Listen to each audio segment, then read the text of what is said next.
আজ এই ভিডিওতে আমি তোমাদেরকে দেখাবো কুমারটুলির আশেপাশে যে সকল পূজা মণ্ডপগুলো হয়ে থাকে সেই প্যান্ডেলের এবং কিভাবে যাবে সেটাও কিন্তু আমি ডিটেইলস তোমাদেরকে জানাবো। তো চলো শুরু করা যাক আজকের ভিডিও। আমি রয়েছি এখন শোভাবাজার মেট্রো স্টেশনের 3 নম্বর গেটের কাছে। তো বাঁদিকে এই যে রাস্তাটা চলে যাচ্ছে, অনেকেই দেখো ভিড় করে কিন্তু যাচ্ছে ওদিকে। তো এই দিকে গেলে কিন্তু কুমারটুলি এবং আহেরিতলার যেসব পুজোগুলো রয়েছে সেগুলো তোমরা পেয়ে যাবে। এবং রাস্তা পার করে আমরা যদি ডান দিকে চলে যাই সোজাসুজি, তাহলে সেদিকে পড়বে হচ্ছে শোভাবাজার রাজবাড়ি। তো আমরা কিন্তু আপাতত যাবো হচ্ছে জগৎ মুখার্জি পার্ক, অর্থাৎ 3 নম্বর মেট্রো স্টেশন থেকে বেরিয়ে একদম বাঁ দিকে সোজা হাঁটা দেবো, অর্থাৎ এই যে লাল মন্দিরটা তোমরা দেখছো তার পাশে এই যে সোজাসুজি আমি চলে যাবো আগে জগৎ Mukherjee park. Shobhabazar metro station থেকে মাত্র 5-7 মিনিটের হাঁটা পথে হচ্ছে জগৎ মুখার্জি পার্ক। তো এই জগৎ মুখার্জি পার্কের যে থিমটা সেটি হচ্ছে হাওড়া মেট্রো। তো দেখো প্রথমে ঢুকতেই কিন্তু এইরকম একটা গুহার মতন রাস্তা দিয়ে ঢুকে একদম চলে যাব আমরা মেট্রোর ভেতরে।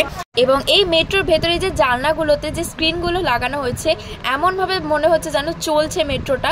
এবং মেট্রোর ভেতরে যে এসি চলে, যে ঠান্ডাটা একটা অনুভূতি হয় সেটা কিন্তু আমি এখানেও পাচ্ছিলাম। এখানেও কিন্তু সে একটা ঠান্ডা অনুভূতি আমি ফিল করছিলাম।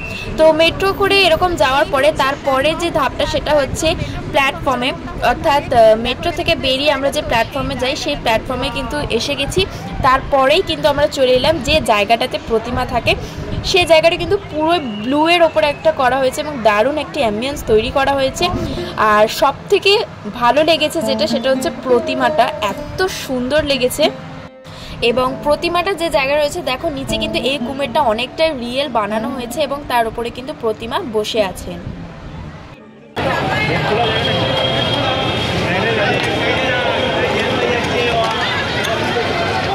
এখন আছি আমি শোভাবাজার রাজবাড়িতে। এখন দেখো এখনও কিন্তু বেশ ভিড়, মানে খুব একটা ভিড় না, বাট ভালোই ভিড় রয়েছে। এখানে কিন্তু গেট বন্ধ ওপেনের ব্যাপার রয়েছে, যেমন রাত্রি 11টায় কিন্তু গেট বন্ধ হয়ে যায় আর গেট ওপেন হয় হচ্ছে ভোর 6টার সময়, সকাল 6টার সময়। তো চলো এখন বেশ লাইট ফাইট জ্বালানো রয়েছে, ভেতরে কেমন কি সাজানো হয়েছে সেটা আমরা একবার দেখবো। তাই তো কেউ আসছে না।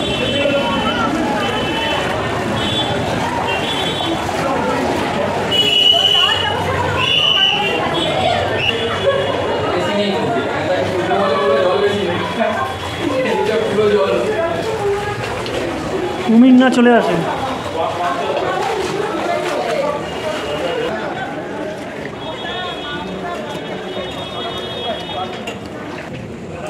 এর আগে যত বছরই এসেছি প্রচণ্ড ভিড়ে কিন্তু আমরা ঘুরে গেছি, এই প্রথম মনে হয় আমি এত ফাঁকায় ফাঁকায় ঘুরতে পারলাম।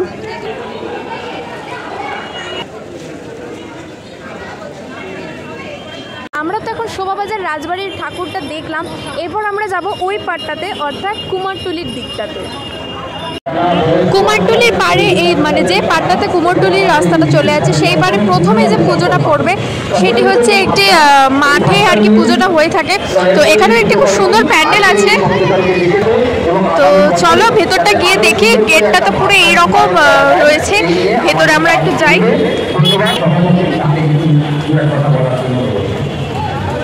এখানে যেটা এখানে থিমের সাহায্যে বোঝাতে চেয়েছে আমাদের যে মানব ইতিহাসের যে বিবর্তন এসছে, মানে মানুষ প্রথমে কেমন ছিল এবং চেঞ্জ হতে হতে যে মানুষে পরিণত হয়েছে সেইটারই কিন্তু ধাপে ধাপে এখানে দেখানো হয়েছে।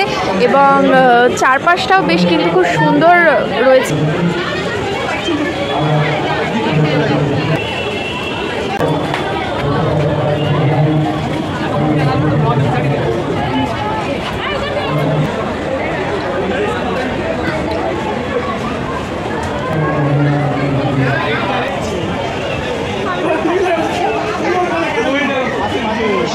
তো এখন আমি রয়েছি কুমারটুলি পার্কে।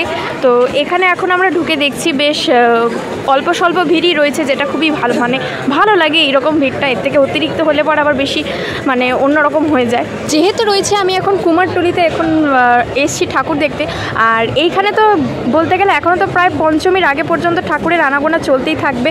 তো এই রাস্তাতে দেখো এখন আমি দেখতে পাচ্ছি মা দুর্গা যাচ্ছেন নিজস্ব জায়গায়।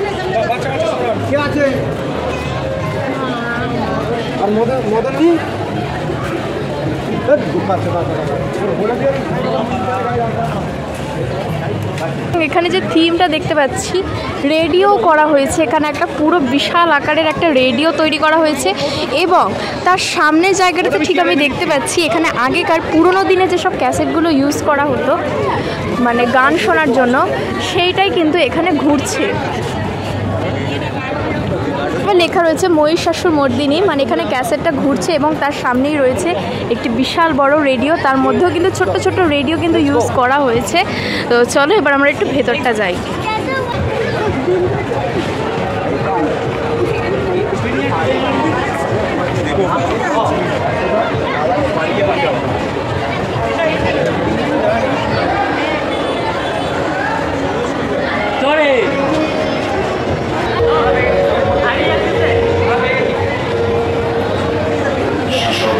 কুমারটুলির গলি হয়ে এলাম, পুরো একটা অন্যরকমই ফিলিংস হলো। তো যাই হোক, আমরা এখন যে জায়গাটাতে যাচ্ছি, যে প্যান্ডেলটাতে যাচ্ছি, সেটা হচ্ছে কুমারটুলির সর্বজনীন। তো চলো, একদম সোজাসুজি দেখতেই পাচ্ছ প্যান্ডেল হয়ে রয়েছে একদম সাইডে। ফ্রন্টে কি সেটা আমরা গিয়ে দেখে নেব। আমরা এখন ঢুকছি হচ্ছে কুমারটুলির সর্বজনীনের যে মণ্ডপটা হয়ে থাকে সেই মণ্ডপের ভেতরে, এবং চারিদিকে দেখো যেটা দেখতে পাচ্ছি একটা বস্তার মধ্যে কিছু ভরে সেই প্যান্ডেলটি কিন্তু করা হয়েছে, এবং ঘরের যে চাল হয় সেই চাল দিয়ে কিন্তু প্যান্ডেলটি করা হয়েছে। এন্ট্রি গেট থাকবে আপাতত ওই দিক থেকে, লাইনটা কিন্তু করা হয়েছে ওই সাইড থেকে, বাট আমরা যেহেতু ফাঁকা আজকে মাঝখান থেকেই ঢুকে পড়লাম। পুরো প্যান্ডেলটি বলতে গেলে কৃষক আন্দোলনের ওপরে একটি থিম বেস করে বানানো হয়েছে। তো চলো, যার কারণে আমি তখন বলছিলাম যে ওপরে পুরো বস্তা দিয়ে কিন্তু একটা প্যান্ডেল হয়ে আছে। তো চলো এবার আমরা ভিতরের দিকে যাই।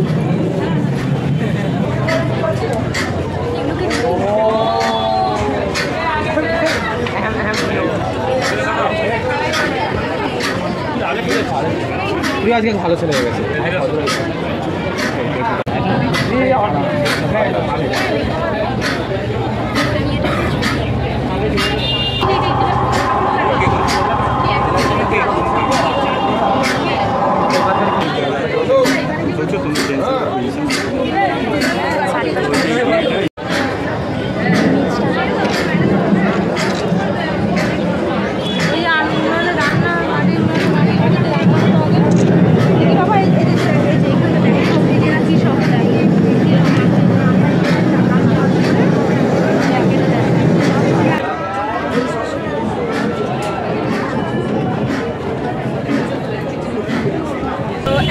দেখলাম কুমারটুলিতে আশেপাশে যে কয়েকটা পুজো হয়, দুর্গাপুজো, সেগুলো প্যান্ডেলটা।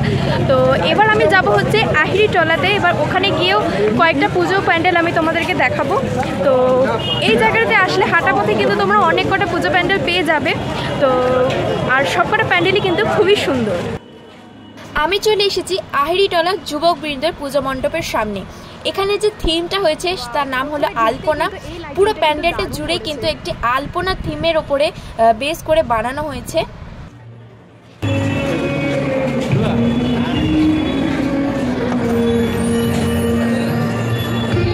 এখানে যে থিমটা সেটা হচ্ছে আলপনা, মানে আলপনা আমরা যে দিই বাড়িতে বাড়িতে, সেই রকম আলপনার ডিজাইন কিন্তু এখানে তৈরি করা হয়েছে এবং করেছে কিন্তু অসাধারণ। তো চলো, ছোট্টখাট্ট একটা লাইন ছিল, সেই লাইনটাকে ধরে আমরা ভেতরে যাচ্ছি।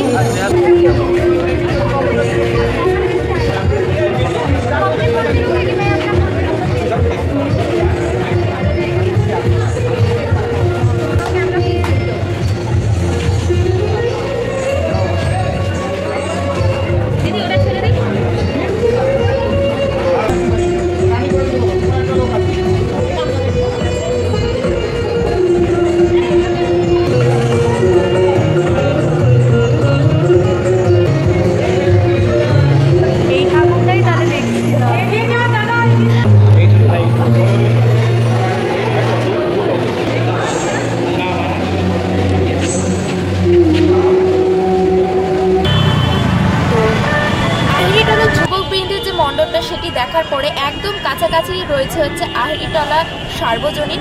তো সেখানে যে পুজো মণ্ডপটা রয়েছে দেখো, এটা কিন্তু পুরোপুরি শোভাবাজারের যে শহরের এবং স্টেশনের যে চিত্র সেটাই কিন্তু ফুটিয়ে তোলা হয়েছে এই প্যান্ডেলে।